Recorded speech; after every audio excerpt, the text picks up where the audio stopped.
All right, welcome to the Last Bowl-In 2013 Football Preview Spectacular.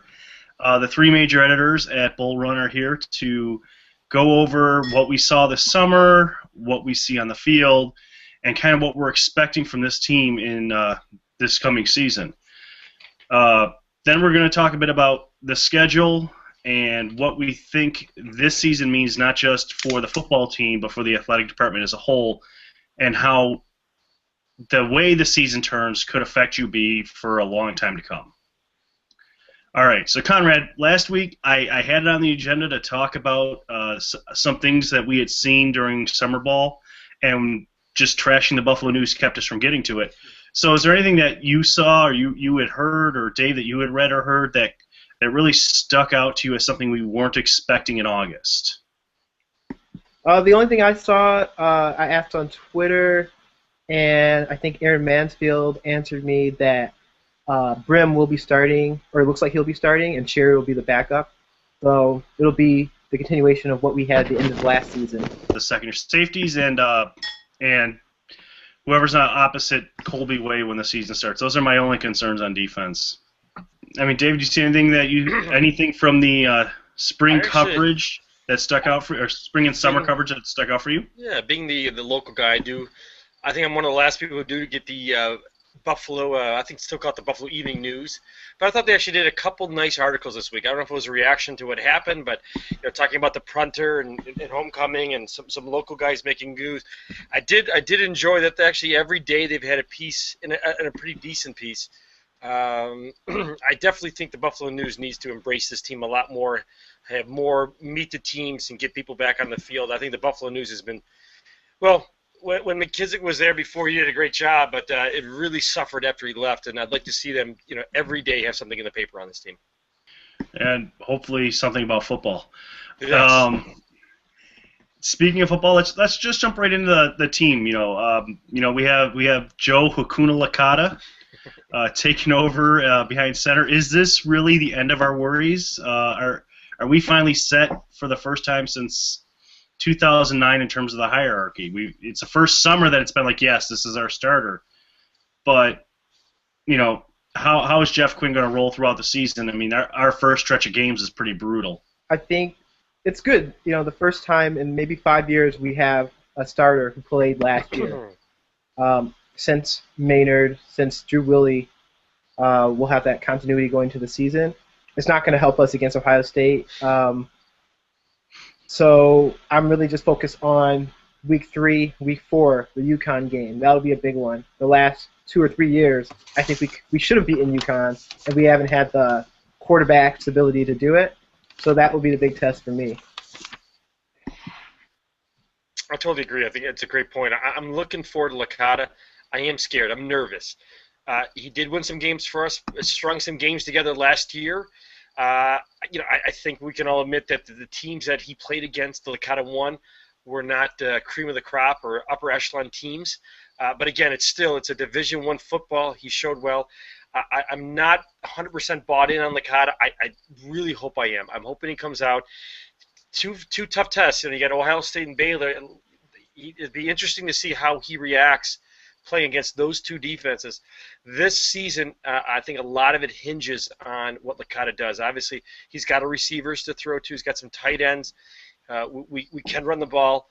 The left side of the line is going to be interesting, but I think this season boils down to how well Licata can play. And again, he really is a rookie. He really is a rookie. And again, I think that was a mistake. I think he should have played all last year, my opinion. But this season comes down to how well Licata can drive this team. So are we going to avoid committee offenses? We saw a lot of it in 2010 when things went bad early. And my thought on if you're going to do that type of thing, is Zordich the guy you really want out there? I'm not a huge fan of having a team run two different quarterbacks that completely change the entire offense. I know there's advantages to it. You keep defenses off guard, blah, blah, blah. But it strikes me as a jack-of-all-trades, master-of-none type of offense when you do that. If you're going to throw reps at someone else other than Licata, for whatever reason, either we're killing someone or we're getting killed, is it Zordich, or you throw some back at Daniel or even Colin Michael, who is probably stylistically the most like Joe Licata on the team. Great arm, runs like a 5-year-old kid. Just like not really athletic running, but a really good arm. That's kind of Colin Michael and Joe Licata are cut from that mold. Committee, I do not want. Specifically for practice, I want Licata taking all the first team snaps. I actually wanted Zordich last year to play out the season because I didn't think Licata was ready. Mostly his footwork I did not like. I think his throwing motion was like a slingshot. Instead of stepping into his throw, his feet would kind of stick into the ground like concrete, and then he'd just fling the ball. And we saw a lot. He would come in on his cleanup duty and throw a quick interception. Did it against Kent State. And I thought he had a lot of work to do on his mechanics.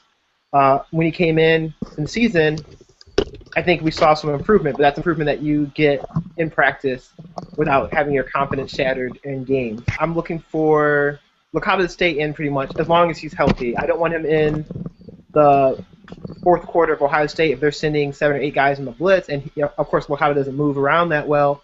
I do not need him hurt in the first 2 weeks. We need him healthy for the last 9.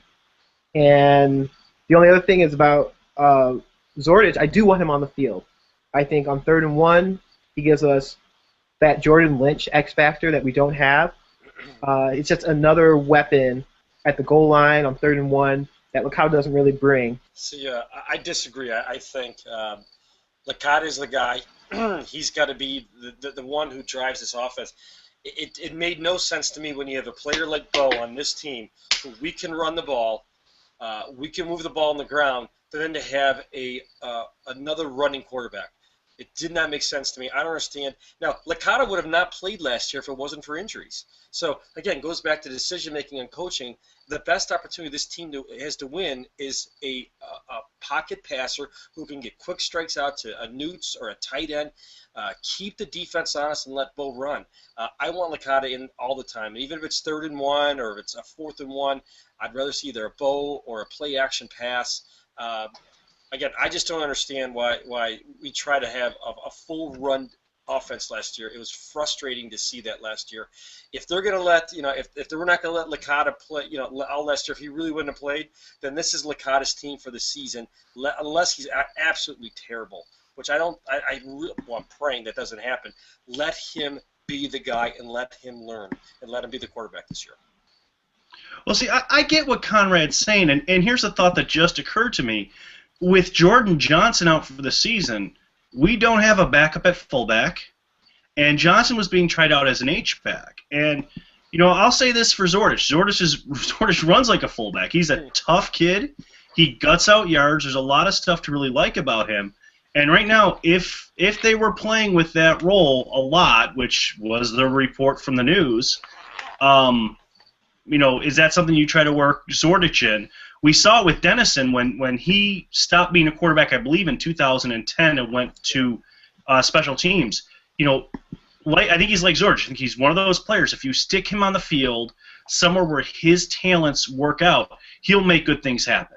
And so, it just occurred to me as you talked about 3rd and 1 situations, Conrad. Zordich is a tough runner, and it would be a shame not to have him. There's a hole. So, if you're Quinn, do you maybe try to plug him in there, or is it just too late? I think you got to put him Wildcat. No more wild bull. No more wild bull. The H back, they usually lined up behind the tight end. I mean, they're technically in the backfield, and that's where Jordan Johnson was beefing up to play. Yeah.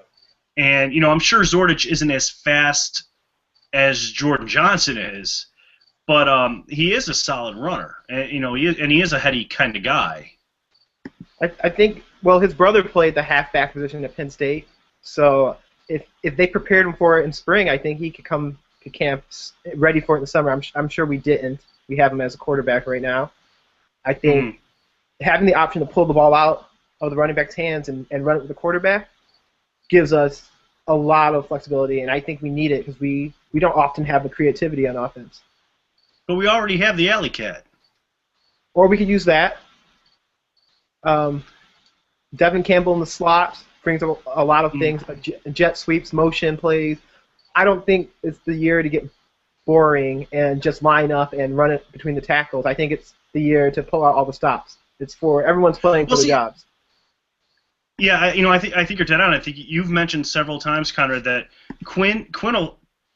One of the most frustrating things is once in a while he'll pull a genius move out, like when we're down 35 points, or he'll do it once to get the game close, and you'll never see that kind of ingenuity again in the game. It'll be up, it's 3rd and 1, let's run at the line. So 2 quarters ago you were throwing a good screen pass, or you completely had the defense misread everything. Now you're just going right back to the same thing over again. Yeah, but we have Bo. You play to your strength. What is Bo? Bo is a between the tackles runner who's going to rip off 5, 6, 7. Take a guy with him, even if it's a bad carry, it's 3-4 yards. So listen. Why are we not building this team to Bo run, and when they cheat, we throw it to a Newts or we throw it to a tight end? That's what Bo is. Bo's not an outside guy. Bo is going to bust it inside and make a move. So again, that's why I think a pro-style offense where you can spread it out a little bit, get the linebackers back, and let Bo run. So I think the talent there this year for a great offense. I just really would love to see the execution. Yeah. All right. Well, before we get to Bo, let's talk about the receivers because we kind of touched on that, and it's been for the past couple of years the Newt show, and nothing's really materialized. And there's some interesting guys now. I'm going to just completely massacre his name. Maybe you can help me out with the counter if you can pronounce it. Nady Aji. Yeah, I don't know. You hide over there. Thanks for the assist, Conrad. He came over as a junior. He was looking at, I believe it was Hawaii, and instead he decided to come over to Buffalo. He's from Mississauga, and he's already been drafted into the CFL. The guy is supposedly a rocket. If he has any kind of hands, maybe Newts will finally get the help. But between him or Fred Lee or Marcus McGill, is any one of them going to break out this year and just make it so you can't blanket Newts every play?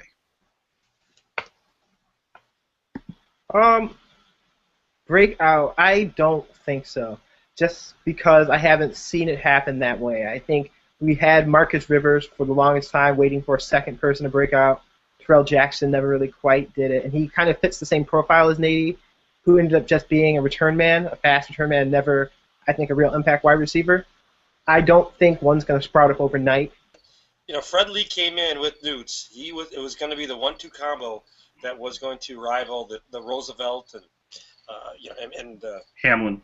Hamlin and you heard Juan Taylor, Coach Taylor, talk about Lee is a special kid, Newts is a special kid. I'd love to see Lee at least have one good solid year. We've been waiting for him, and things happen to him. I think I would love for him. Obviously you've got Potts who's going to catch some balls, but I would love to see Lee have at least one great season in Buffalo. I will say that I was reading this week that Devin Campbell is going to play some wide receiver, so that kind of excites me because he did everything he was asked really well last year, including catching the ball in the backfield. He had a couple long receptions, so I'm pretty excited for him as a slot back, maybe in that dry Archer role as that running back playing in the slot, and he can just make things happen in open field. So I think that might be the biggest move that we see this year. There's a lot of speed from there. I wonder if they're gonna shake up the depth at running back because of that.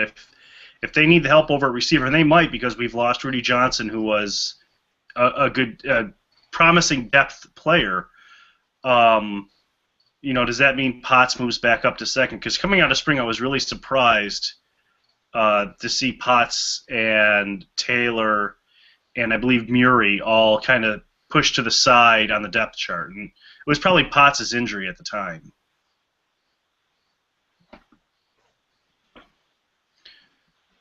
So I mean that swings us right in there. Who is Campbell going to be the number 2 guy, or is it going to be Potts? Well, I think to my chagrin, like I said last week, I think we don't have a number 2. I think we're going to have a number 1. I think we're going to run him 25 to 35 times a game, and we'll have a new number 1 if he gets injured. That's I think is going to be our strategy. You don't get to say that. But he's built to be. That's what Bo's built for, is 20, 25 carries. I mean, obviously he had some injuries last year, but that's what Bo is. I think I'm looking forward to see what Potts can do. It'd be interesting, but that's what Bo is. I think you're going to see the bulk of the carries will be Bo. This team is built around him moving the ball. Well, I don't think anyone's saying they don't want Bo to get the bulk of the carries, but I mean, there were 33, 32, back if you go back to 2012, and it made sense then because in 2012, we came off a year after that where we had one running touchdown in 2010. I'm sorry, 2011. He's running 33 times a game. We had nothing. He was it. But if you have depth behind him, you hate to wear a player down like that. And it does wear you down. And then if you do it in the early games, where you're going to get pounded probably anyways by Ohio State and Baylor, if you lose him for those late games, man, could we have used him in one or two games last year? And again, last year's injury was kind of a fluke freak thing. It wasn't he was worn down on it, but I'm just hoping that, like Conrad, that Quinn sees, we have some other guys back there. Let's give them 5-10 carries a game. Let's make sure that when Oliver graduates next year and Potts is around, that Potts has been on the field versus every team in the MAC that we're probably going to face the following year. I would like to see use one of our speed guys to rush on the outside. I don't think we have done that since Ed Young, but if all these teams are going to key into the box, they're going to have 6, 7, 8 guys in the box to stop Bo, and we're going to have 2 guys out wide probably looking at Alex Newts. We have a whole side of the field that's going to be open. We need to get there with speed. I don't know if Devin Campbell has the speed to get there. I think Potts did. I don't know what Potts will look like this year. But in the meantime, we have receivers with a lot of speed. We can get them the ball in their hands without them having to catch it, and then they can use their speed to the outside. They have been announcing that Potts' speed has come back. He was a burner before, and he has not missed months. They're saying his times are pretty impressive in training camp. So hopefully, definitely you want to see Bo get some rest. I would love to see Potts finally get some ball, get some runs. Don't celebrate, in the end zone. Don't jump in. But put the ball down and walk back to the sideline. Yes, exactly. But you'll see Potts run the ball this year, and it'll be very interesting. It's going to be interesting to see how he does. Yeah, I've heard he's down under 4.4 by the stopwatch this summer. So that's good if he healed up. It's nice to be one of those young kids where you can get that injury and actually kind of heal.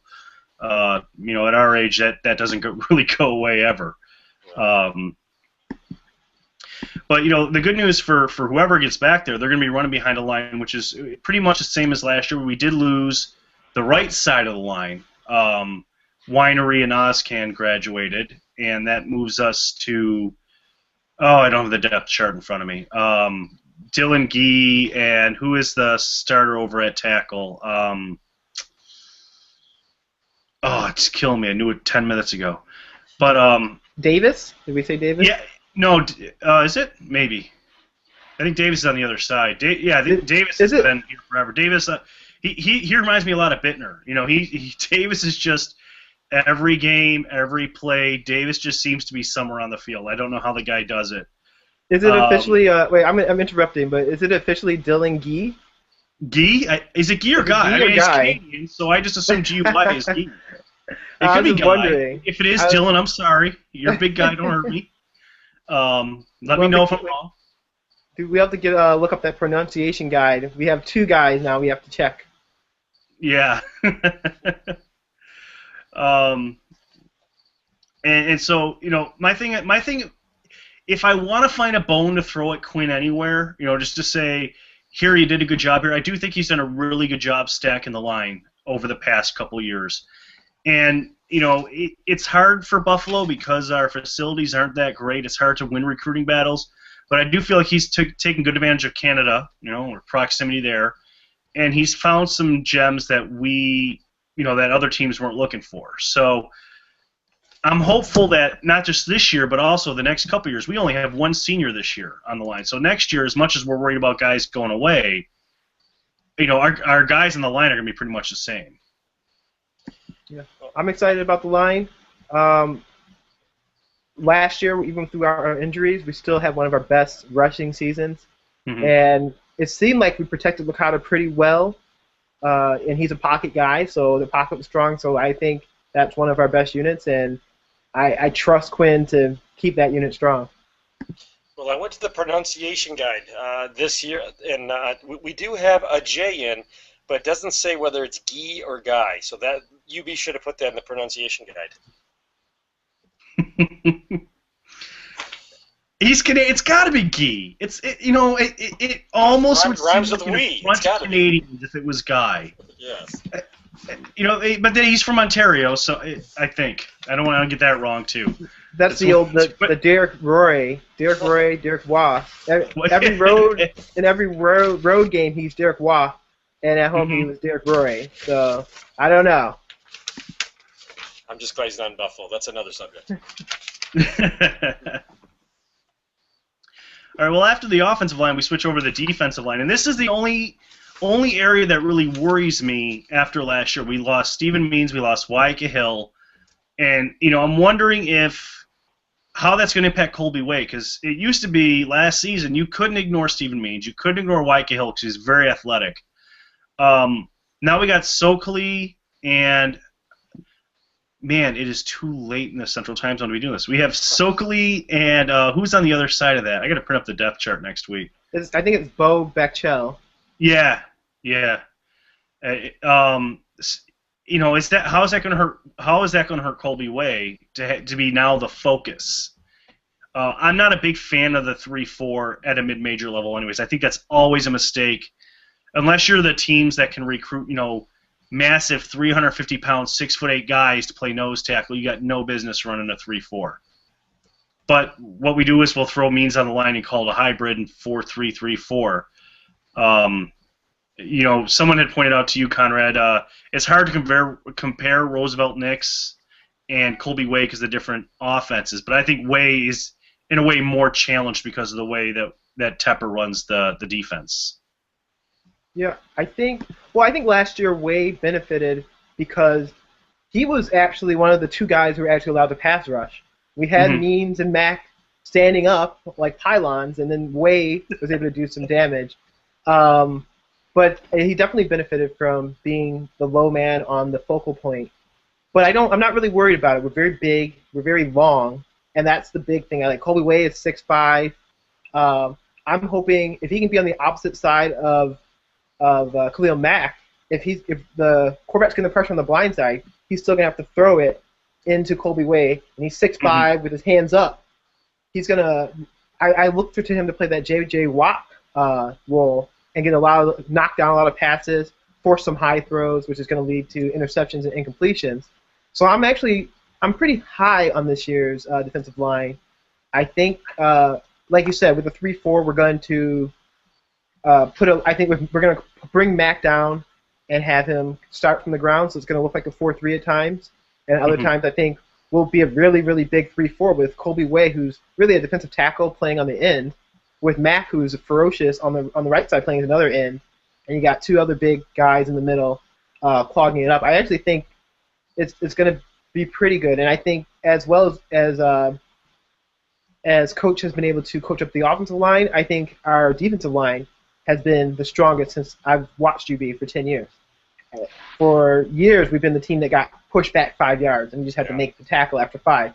If they broke that first tackle, they're getting 10. Now we're kind of the team that plays real football, where there's only 1 or 2 yards moving at the line of scrimmage. And I was watching from Sanford Stadium last year, the Georgia game, the big Georgia offensive linemen. They didn't push us really that far. Where we lost was missing tackles, and then those guys having so much speed that one missed tackle is 20 yards. But other than that, they did not. Returns for touchdowns didn't help. That too, Gurley, and he might be one of the most special players in college football last year.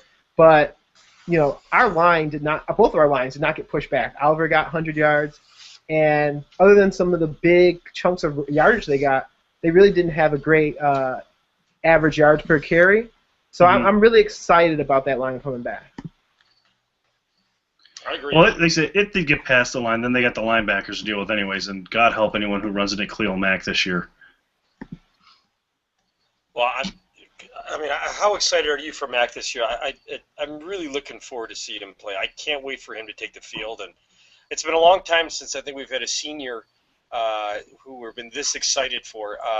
And it's going to be Mac's a stud. I can't wait to see him. Well, now with Adam Redden moving up to linebacker, does that mean Khalil Mack has officially been relieved of his drop linebacker responsibilities?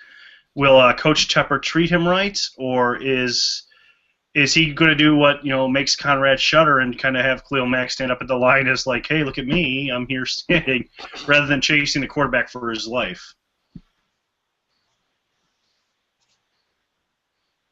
Conrad, I know you're a fan of Tepper. You can take this one. Oh, yeah, I was waiting. I knew his love for him. That's why I kept quiet.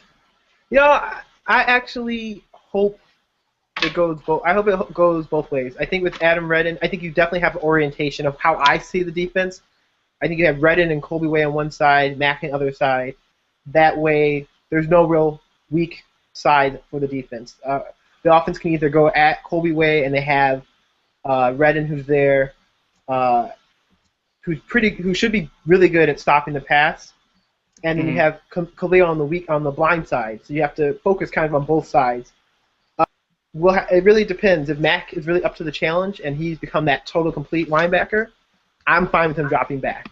But if he can't make the coverage, why do it? Send him at the quarterback, and even if he doesn't stop the pass from going, he'll hit the quarterback, and by the third quarter, hopefully the quarterback's sick of it, and they'll just start running the ball. I'm looking for those scenes from The Water Boy where the quarterback's shuddering before the snap. I'm really interested in seeing this year as the junior college transfer Blake Bean had an amazing 2-year career. The junior college in Kansas was a tackle machine. I think that he's going to be a surprise player, and look to him to make some plays this year. So I hope he's everything that he's been touted to be. Yeah, and I'm just looking forward to saying, roll that beautiful Bean footage. No, you didn't hear too much about him in the spring, but he's made some real waves this month. I've heard, that he's if he's not on among the starters, he'll be one of those guys you see all the time out there spelling several different players as the games go on.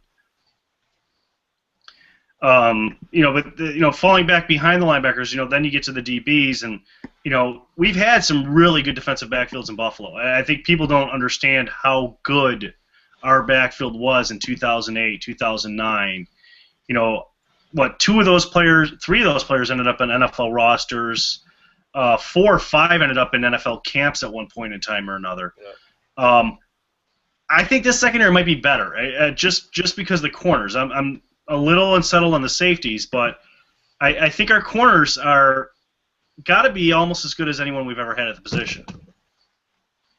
I guess that depends Conrad, on. You want to bring him back down to earth? Yeah, I think I will. I do agree. I agree with both. I think Najah Johnson is the best cover corner we've had since I think maybe James Evans in 2005.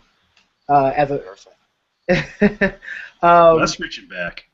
Yeah, I think he's been doing it for years, and he rarely makes a misstep, and that's just what you need from a cover corner. You really don't have to put someone over top of him, and we never really did. We always had our safety creeping up to the line.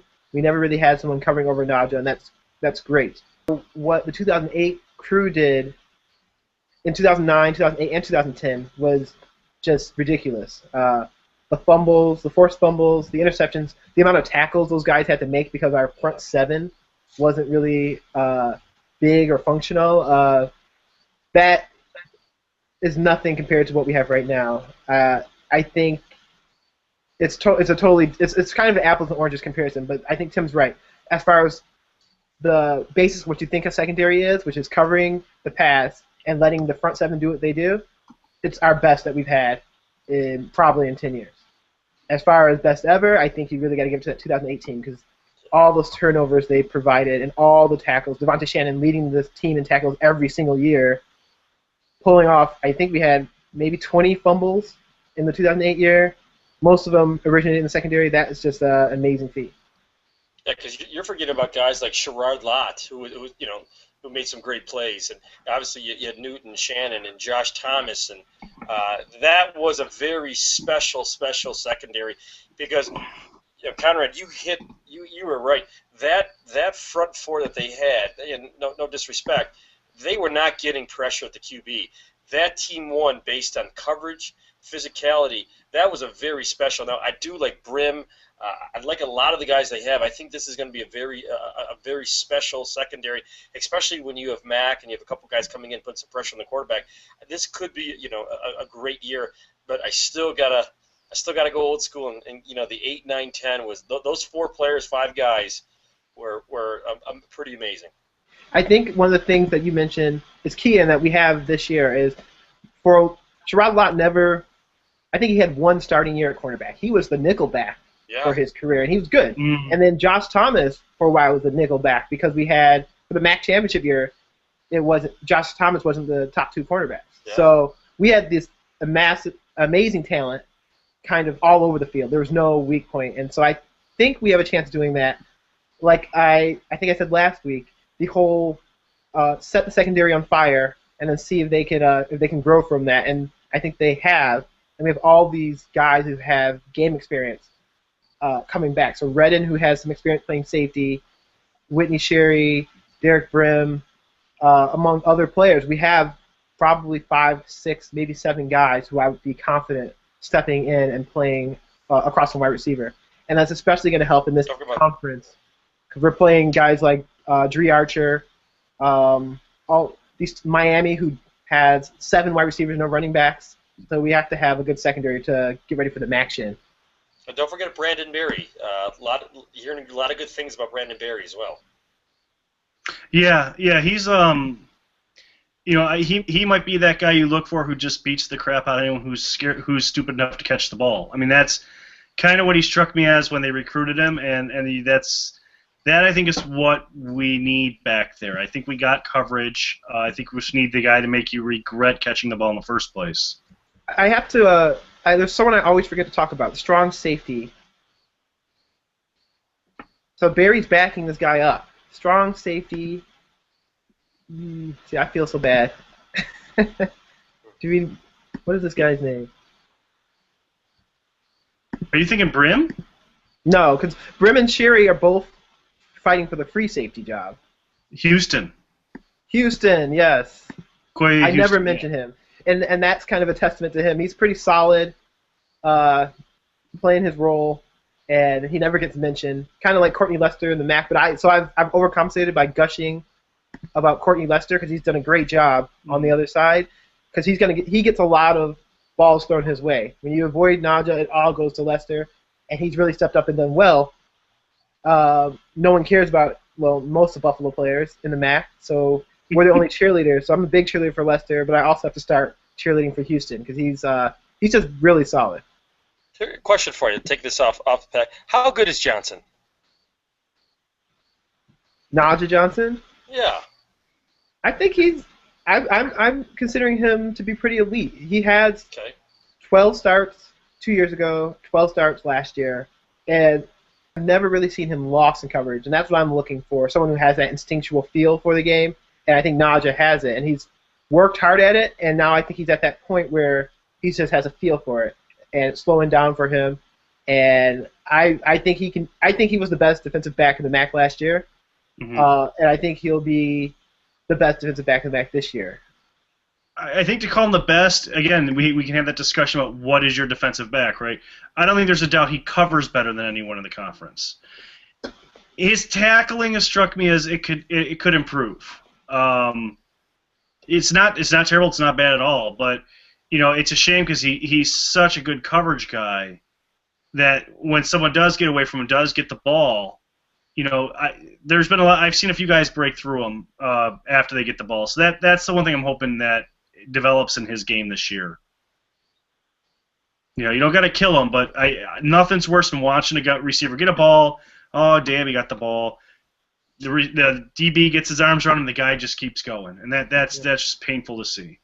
Yeah, I agree. I mean, that's a good critique. But I'd say looking at last year, we faced Dry Archer. He didn't.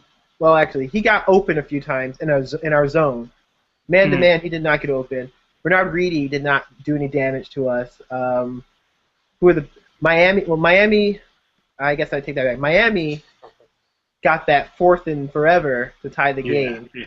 But Can't we just some of those forget about things. Some of those I put on our D line and our scheme. Dropping 8 and rushing 3, you're going to give someone's going to get open. You said that last week. Someone will get open, and someone always does. And so I think the real test will be, can we get that pressure consistently? Can we not play Tucker ball? And can we force the other team to make You're going to make that a mistakes? noun. By the time he's done at UB, that will be an official word.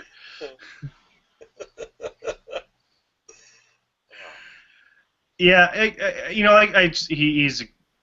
I haven't seen anyone in a Buffalo uniform or in the MAC anytime recently cover better than him. That alone probably makes him, the best defensive back in the conference. But there are hitches in his game. It's not perfect. It's great to see him. I was surprised to see him hit the award list only because the MAC snubbed him so bad last year. I don't know how you take a guy with the most passes deflected, the most interceptions, who faced a level of competition that Najee Johnson faced, and just leave him off the list. That was the ultimate in proving that there's an Ohio and Michigan bias when it comes to voting for those things. Agreed. Speaking of Ohio biases and scheduling biases, we don't get Akron again this year. I hate that. That's a win right there, and well, I shouldn't say that. It should be a win this year. Never know. That hurt 2010. Oh, that hurt. Can I ask, do we all agree that we'll beat Stony Brook? Yes. Yeah, there's just too much talent on this team. That's not the question, is do we agree that we beat UMass? Well, I'll say I don't think that's the question. I think the question is, can we finally beat UConn? Right? If we can beat UConn, if we're at that level where we can play UConn, who is, let's be honest, they are playing like a mid-major, so it's appropriate they're in a mid-major conference, albeit a good mid-major. If we can beat them, I think this season will be something special if we're at that level, because I think a lot of the MAC teams are worried about will fall by the wayside if we can match up against that team. Western Michigan, kills me. Western Michigan beat them last year. We beat Western Michigan like a drum, and it just they have our number. And when we beat them, I think the dam will break open. I think it'll be finally be like, here we are. Okay, we're no longer a team that has to win 6 conference games and an FCS game to put a winning record up there. Well, that'll make a big difference being going 2-2 versus 1-3. Assuming, a big assumption that we're going to beat Stony Brook. It shouldn't be, but 2-2 versus 1-3 is a big difference. And I still look back at that game we had against Pitt at home where we just gave them the game. I think Buffalo does need some sort of signature win. Pitt would be a little bit bigger than the UConn, but I think a great win against Connecticut would be great for this team. I think we should have beaten Connecticut the last 2 years. We played 2 years ago the most boring game in the history of football against UConn. And in both coaches, I think both fan bases are kind of in the same place. We don't like our coach.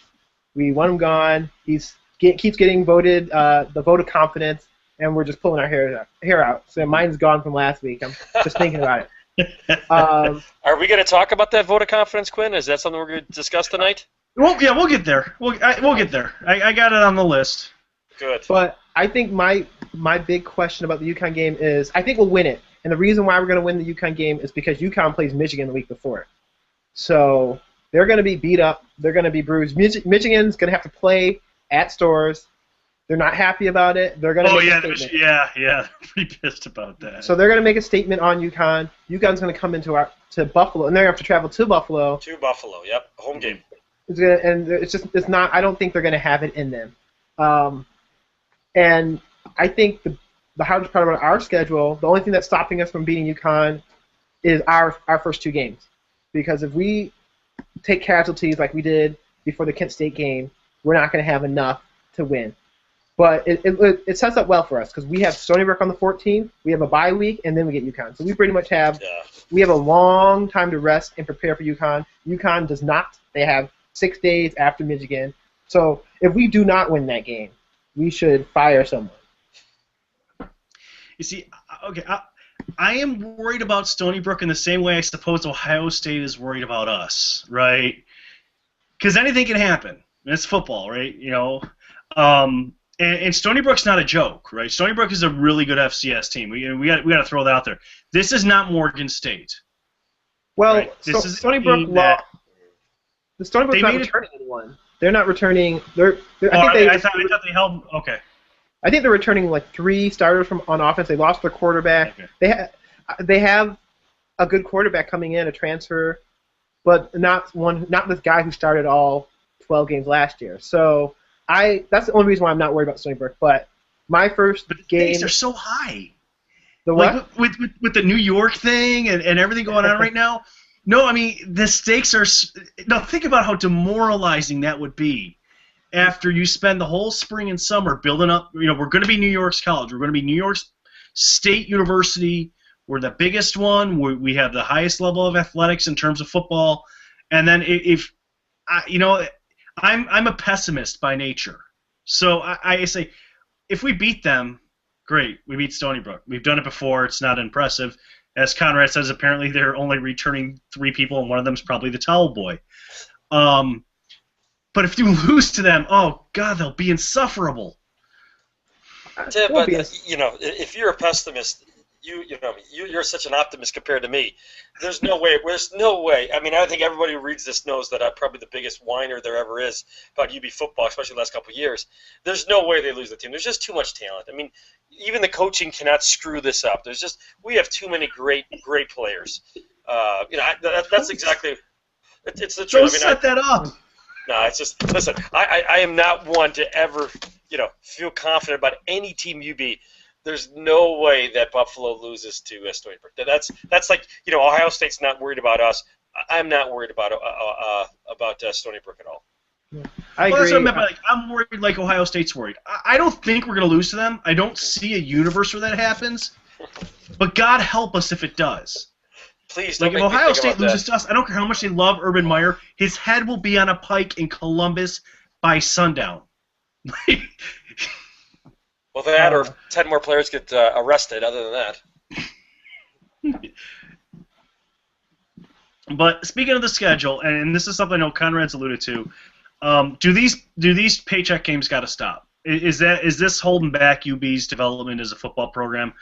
I know the Bobcats of Ohio catch a lot of flack for, we'll call it, not hard schedules, which is a really nice way of saying if they could play the Mississippi League of Women's Voters, they would. But it's worked for them, right? I mean, they've gotten wins. They are getting more people in the stands, and at the end of the year, when they see you've got 8 or 9 wins, no one cares that. Some of those are against FAU, and that they don't go. They did play Ohio State a couple years ago, but typically that's not their thing, right? They don't go play paycheck games. David? Yeah. So what would you rather do? Would you rather get $1 million, $1.5 million playing against Ohio State than going to travel there, or would you rather play the Barbizon School of Fashion and then hopefully get to a bowl game? So what's the better payout? I don't disagree with you. I think maybe, especially where UB is now, I'm not saying back in the day, I would love to see this team win some games, get some fans, go to a bowl game. So maybe we don't do that. But there's something cool about your team playing in the Horseshoe. I'd say, okay, what's the better recruiting pitch? We went 6-6. We went to the Bahamas Bowl. Yes. Or we went 2-10, but we lost 4 games that earned us $4 million, and now we're gonna buy new sneakers. Or we're gonna pay out Reggie Witherspoon's lawsuit. So that's what you're coming to UB to play for. I think you have to win. Every team looks at no one watches UB except for us. So we'll get that out there. Literally, just the 3 of us. So in some years, I think 2011 there was just 3 of us. So the record talks. It goes as far as ESPN which is the beacon to the world of college sports, but when they look at your record, they'll dismiss you. 3-9. They don't say you played the top 9 teams in the nation. They say you're 3-9. You're awful. If you're 7-5, you're a good team. If you are 12-0, you're an elite team. No one cares who you play. The SEC is the model for this. All they do is make money in football. Do they play anyone? No. Do they ever leave their home states? No. They play each other. They play each other. They don't have to play anyone. Yeah, and Mississippi State is they're my most hated team. Mississippi State and Florida. Florida never leaves their state to play. So they'll play UCF. They'll play at Miami. They'll never play a road game outside of Florida. And they stack up on the MAC teams. And we go in there. How are we getting better by going there while they scout our coach for their next head coaching job? Urban Meyer makes Florida. They can have Quinn. Then they have they had Adazio for a bit, Florida as offensive coordinator, and they had but maybe he will go there if we're doing predictions. Well, let's take this before we leave this. Let's look if you're the athletic director. There's a lot to be said about getting a cash. I mean, obviously, let's admit it. UB is not rolling in dough. They don't have major sponsors. They don't have major benefactors. So there's a part of it saying financially you do have to do that. There is a big risk of not doing a Baylor, not doing Ohio State, putting a couple other teams on there, and we don't win, and we don't go to a bowl game, or we don't share in bowl money. That's a big risk. So there's a lot of it it's not about the winning, it's about maybe survivorship cash-wise. Well, even the 5-7 year, 2007, we played 4 major college football teams. We played Penn State, played Syracuse. I think we hit Baylor that year as well, and Missouri. So we needed to win one more game to be bowl eligible, and we played 4 teams. I thought that Missouri game was going to be a winner. That was close. Or that might have been 2008 actually, but I know that Missouri was 2008, I think. Yes, yeah. But 2007 we did play 4, I believe. Mm-hmm. And so that's or Pittsburgh was, I don't know, but we played 4. I don't agree with that. I think and the other side of the argument is the injuries. And I keep bringing it up. I'm jinxing everyone on the team. But if anyone goes down at Ohio State or Baylor, is it going to be worth that $1 million? Is going to be worth risking a MAC run? For me, no. I want that MAC championship. I don't really care. Even if we beat Ohio State and we lose the next 11 games and we're 1-11, is that better than finishing 8-6 and winning the MAC championship? I say no. Would you rather go to 4 Super Bowls or win 1? You'd rather win 1. Yeah, definitely. Yeah. You know, I found out. Well, I just want to chuck this out for Baylor real quick. Baylor, Baylor's not a paycheck game, right? That's a 2-for-2 series, and to be completely fair to Ward Manuel, who set that up, I think that was set up under Manuel. Baylor was not the Baylor we think of when those were set up.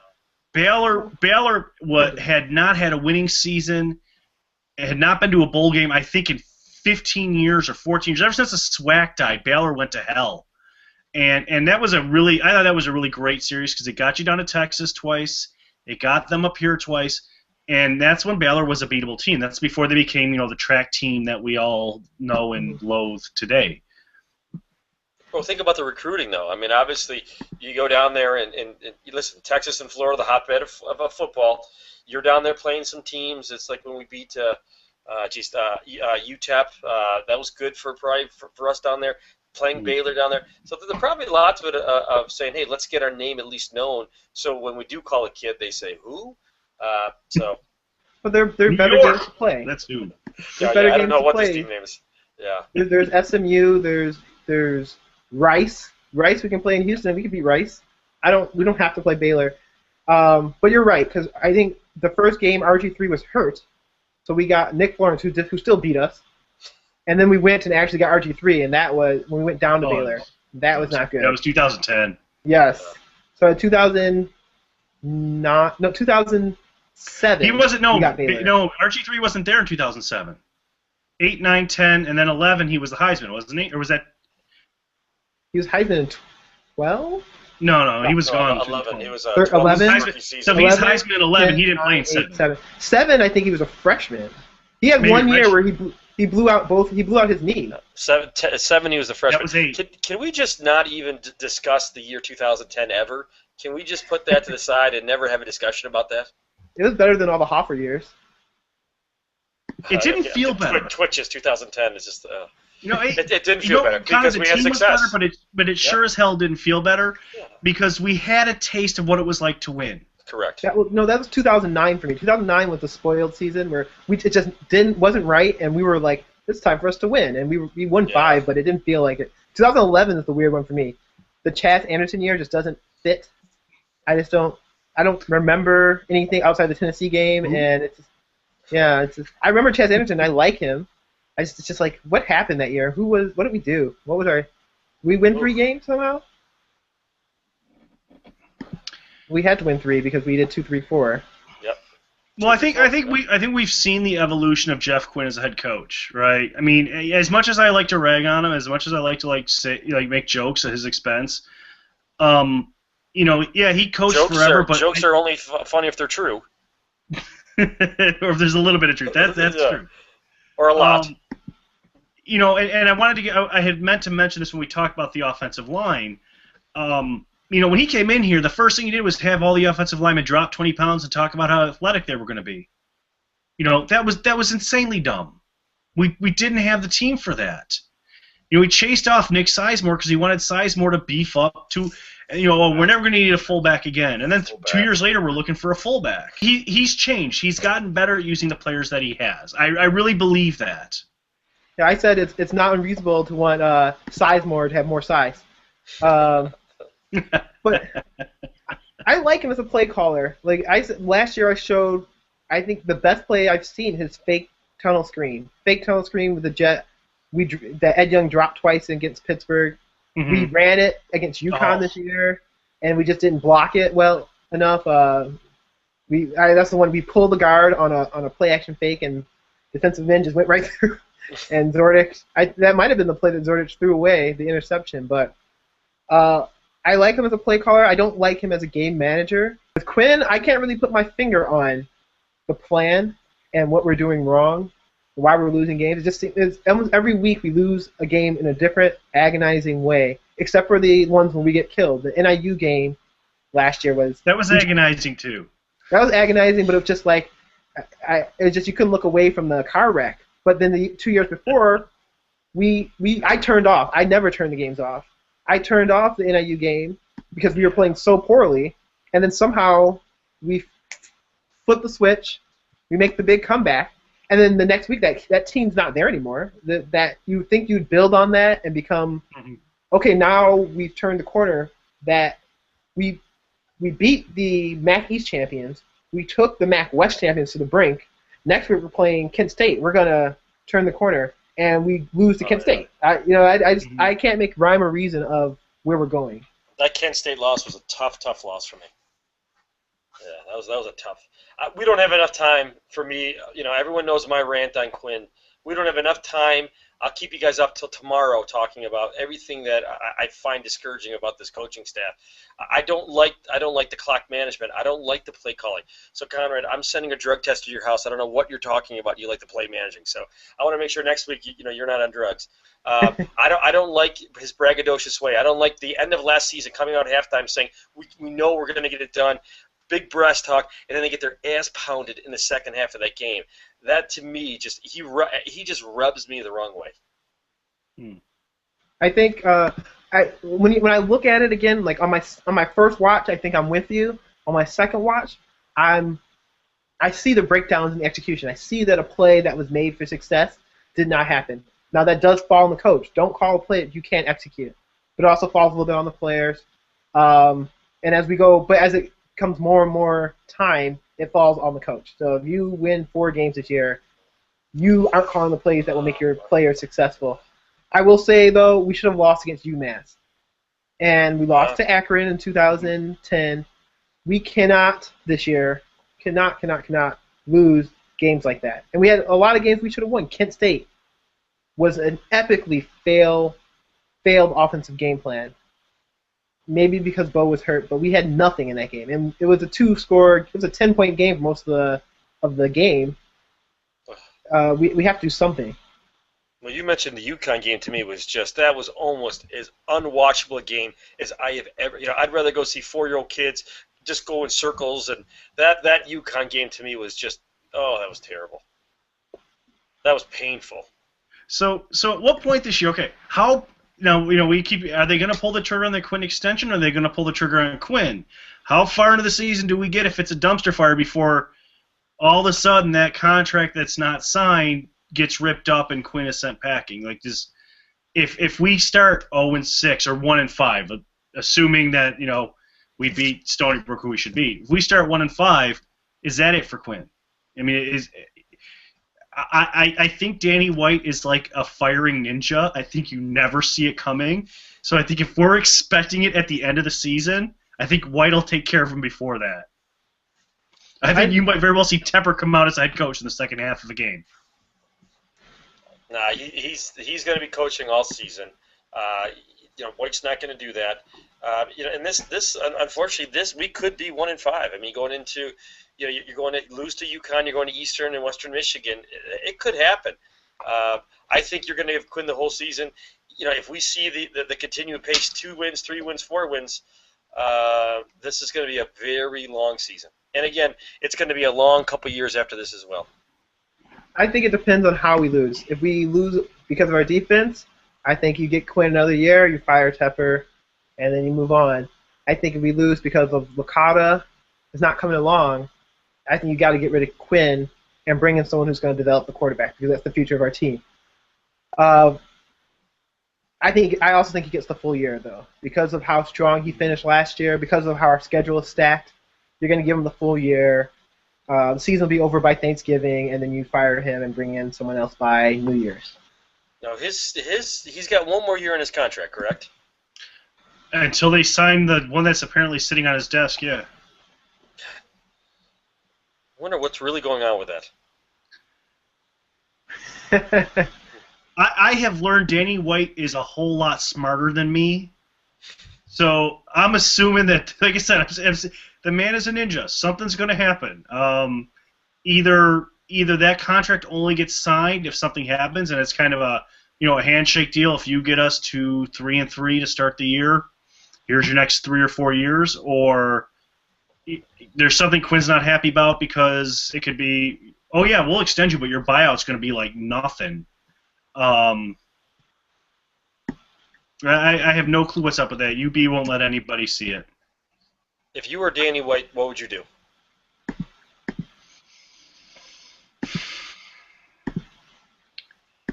I'd give Conrad a job. That's the first thing I would do. I would hire Conrad. I'm going to say it again, Danny White. If you see this, one of the sharpest dang kids I've ever seen. He knows what he's doing. Hire him.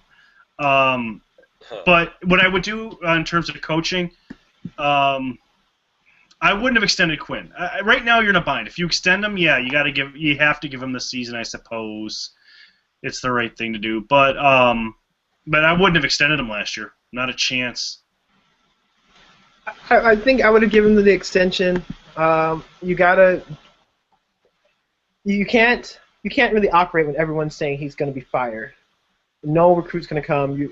You have to prepare for the long term, which is something that we didn't have probably for Turner Gill. So I would give him the extension with a good buyout on our side if we have to fire him. But I'm actually going the other way. I think Quinn might be gone after this year on his terms. Really? Yeah. There's better fishing somewhere other than Buffalo? I think the wrestling coach at Liberty.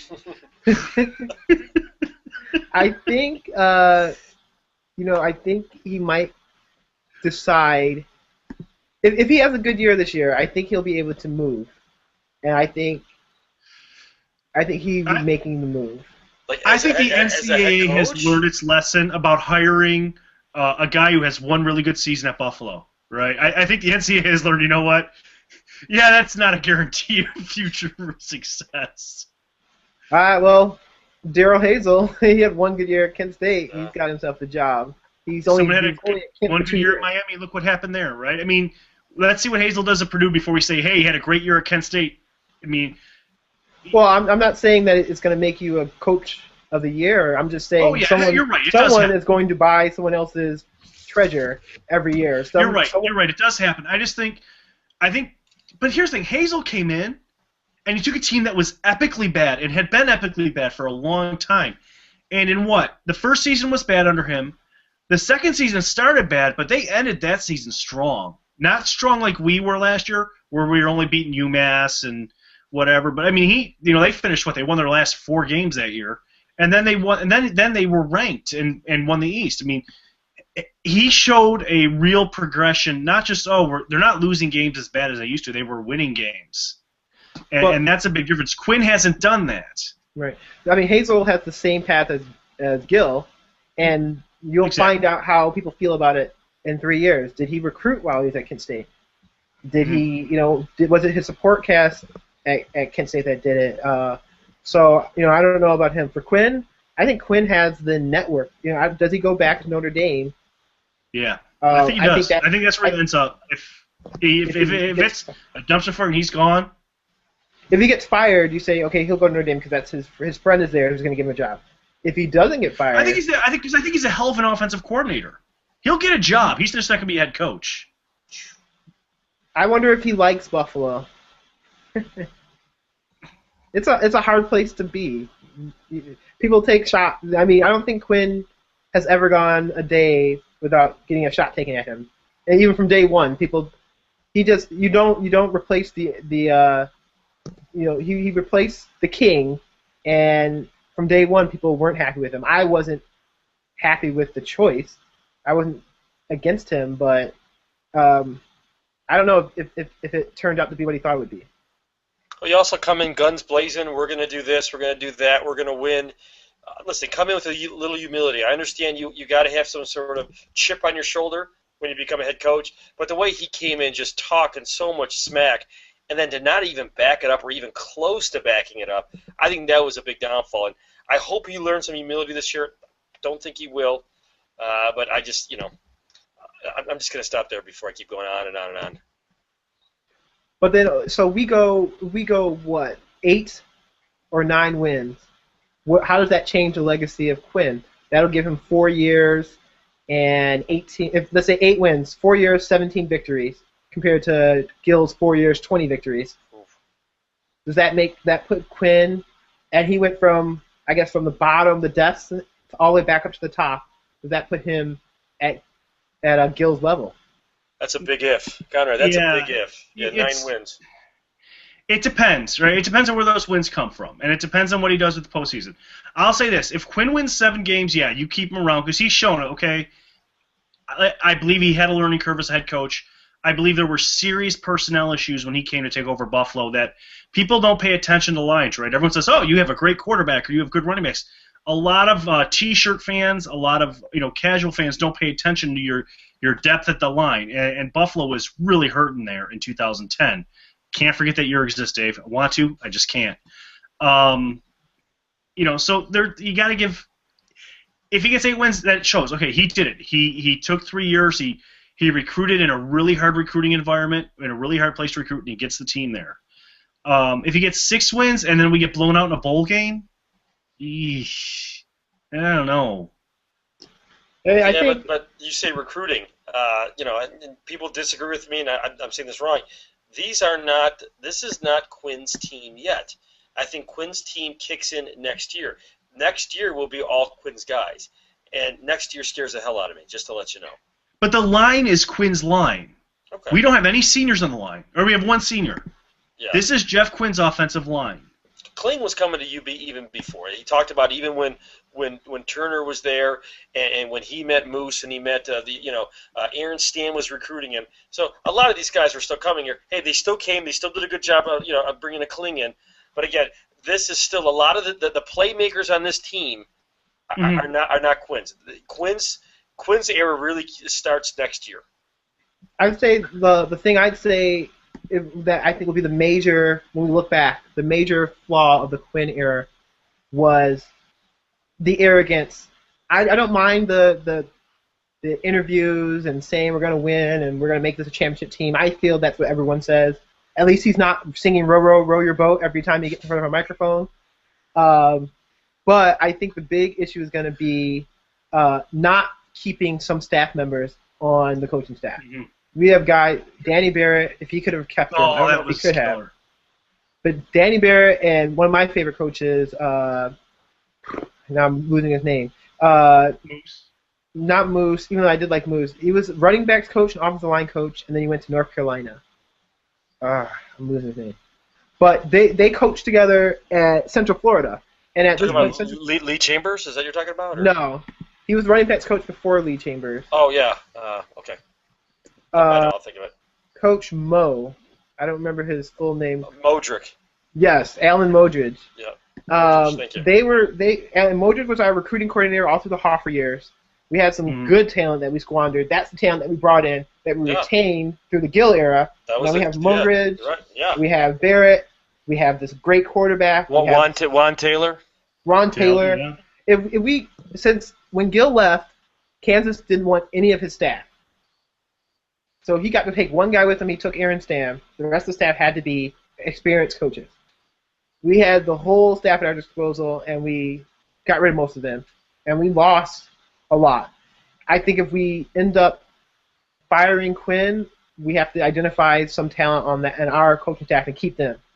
I think I said it before, all the momentum left with our quarterback, Zach Maynard. Yep. And I don't think I can judge Quinn on how he did with no quarterback, because that's like taking Baylor, getting rid of RG3, and then seeing where they are in an alternative universe right now. They're losing the game to us in week 2 if they didn't have RG3 for those couple of years. Their best players. Let's just go through our quick prediction. Our biggest win this year is going to be against Baylor. Baylor. Dave? Bowling Green. Bowling Green for something, or Bowling Green just to win? Just for the win. Okay. Because I don't think Bowling Green's going to have anything to play for. I think they're going to sit they're going to be sitting a lot of guys. I mean, Bowling Green, I predict to have a good season, be bowl eligible, before the game in Buffalo. I think you're going to see a lot of guys not play. That's why I think we're going to get the win. Well, if Conrad's right and we beat Baylor and we're that kind of team, Bowling Green's going to be playing for Mackey's championship against Buffalo, right? That's what it's going to be if we're that good. But yeah, if not, I am sending a drug test over to Conrad, just to let you know. You picked Ohio. I don't pick Ohio as an upset. Something about this stadium just rubbed Frank Schultz the wrong way. It might be the 4 a.m. last call. I love seeing Ohio come in. They just never really perform.